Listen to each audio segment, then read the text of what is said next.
What is the difference between consciousness and awareness? And what are the different levels of consciousness? Awareness is a function of mind.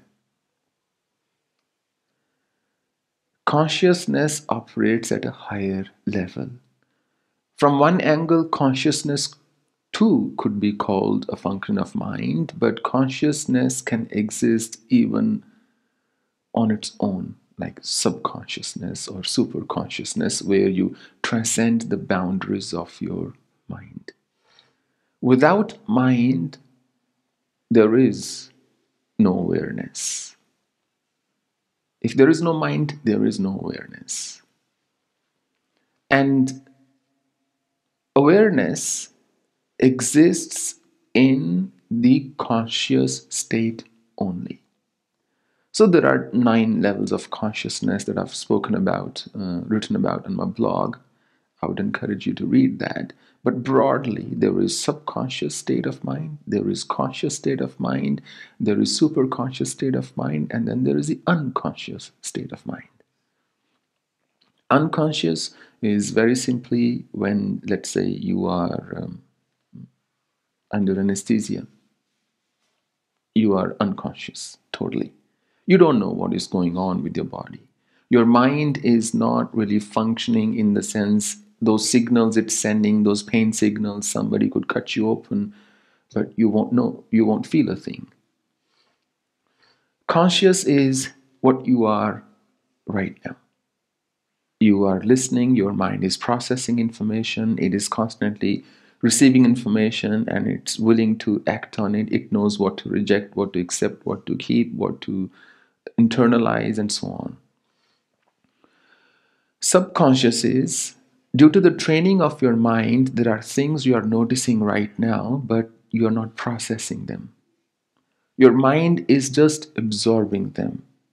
So things from the past and things from the current moment.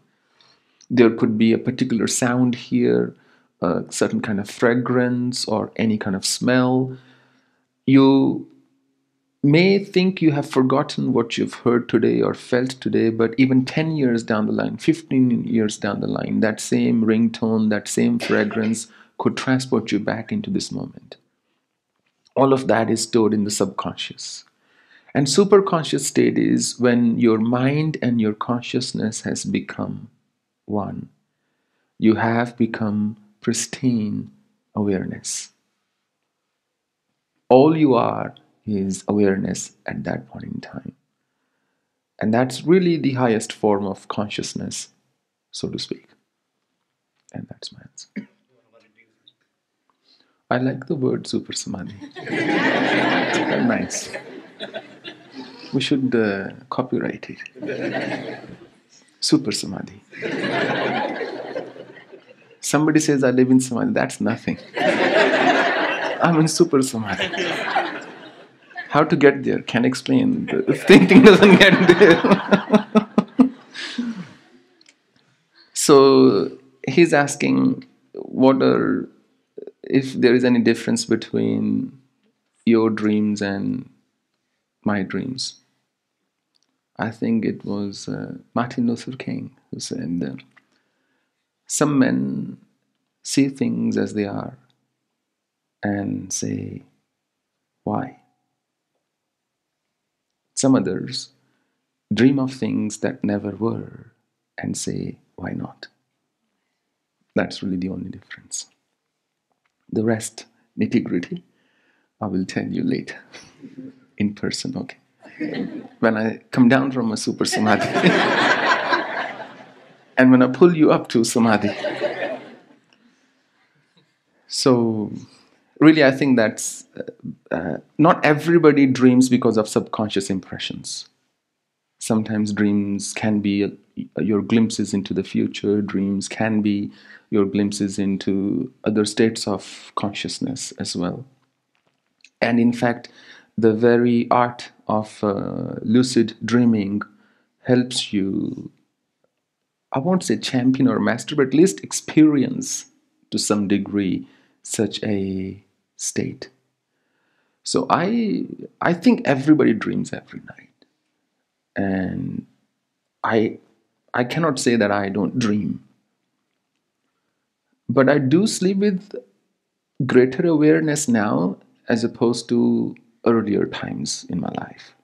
So that's what sadhana gave me, the ability to sleep with greater awareness. I don't know how you sleep, so I can't say I sleep better than you or more than you or different to you because I don't know how you sleep. It's not something I would want to know, put it this way. But I don't know if I dream every night or not. Science says everybody dreams every night. Maybe it's true. It has every reasonable basis to be believed. I only remember my dreams, though, if I am unwell.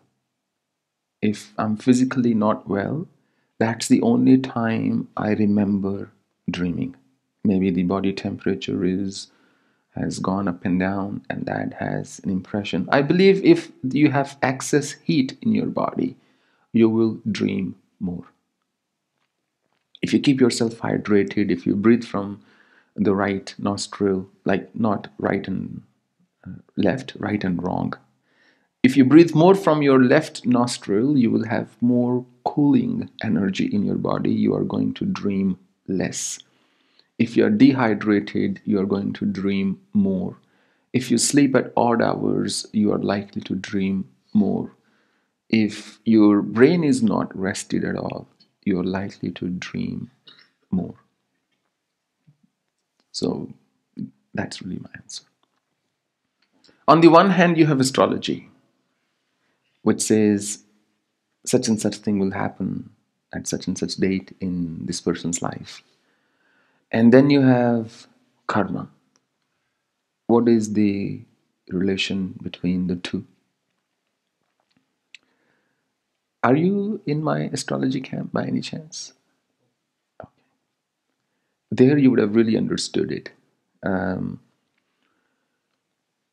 I don't believe that anybody can say, looking at a horoscope, that this is definitely what's going to happen. The planets are saying this, so this is set in the stone.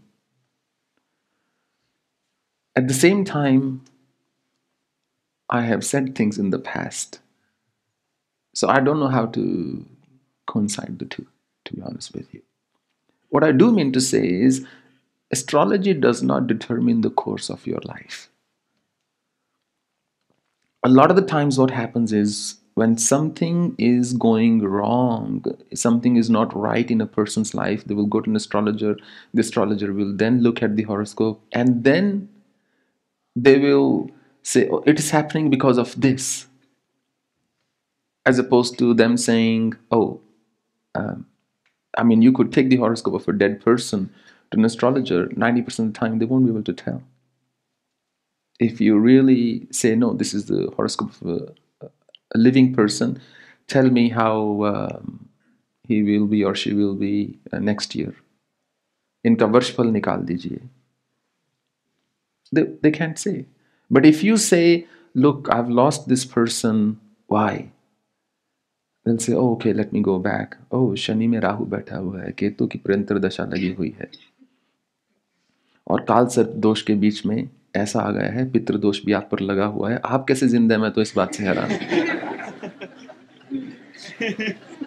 Then the person says, yes, you are right, it's been very tough times, and so on.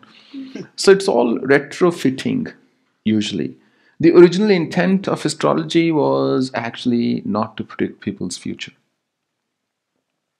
It was just to see how planets are impacting our lives. It was muhurta. Good times and bad times to do things considering seasons. Because in Panchangam there are 5 aspects: Tithi, Var, Nakshatra, Karna, and Yoga. So those 5 are not at all governed by Earth.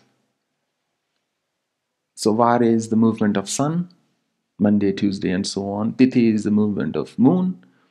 And then alongside you have Nakshatras, which are 27, and there's a 28th Nakshatra, which is also based on the movement of Moon. Then you have Yoga, putting the movement, the lunar movement, in the context of solar movement.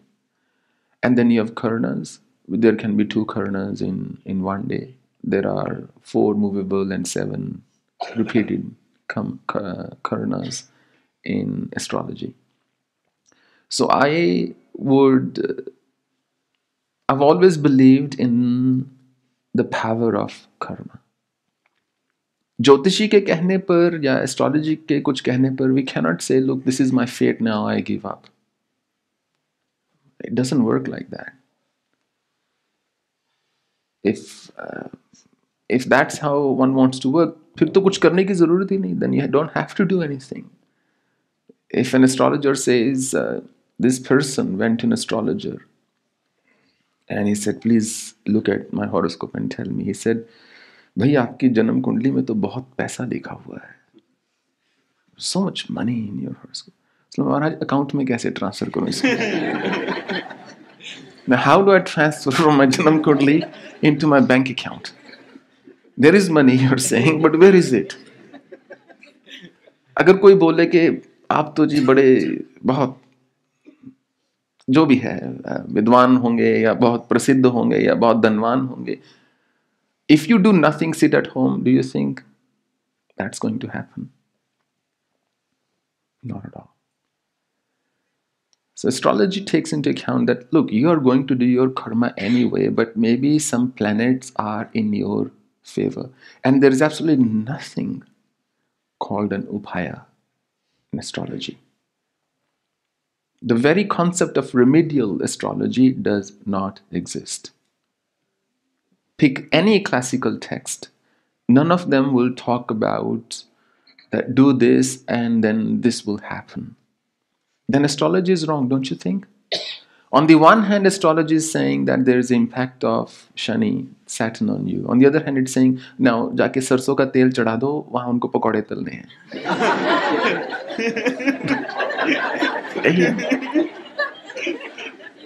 सरसों का तेल चढ़ा दो, and Shani will be happy with you. Please just see the ridiculousness of it all. Such a sublime science reduced to absolute dust because of the ignorance of some practitioners, greed of some other practitioners, and also because of the desperation of seekers who, rather than believing that they've got to do what they've got to do, bad things happen to good people all the time, rather than looking for answers like this, rather than doing their work, they go out looking for answers, and they almost always end up with somebody who's going to then take advantage of it. Not all Brahmins, not all Pandits are bad. Not all Jyotish astrologers are out there to loot you. But if you keep giving them the chance that, please, something is wrong with me, do something, some point they say, okay, chalo ye karke dekh lo. And that's the beginning of superstition.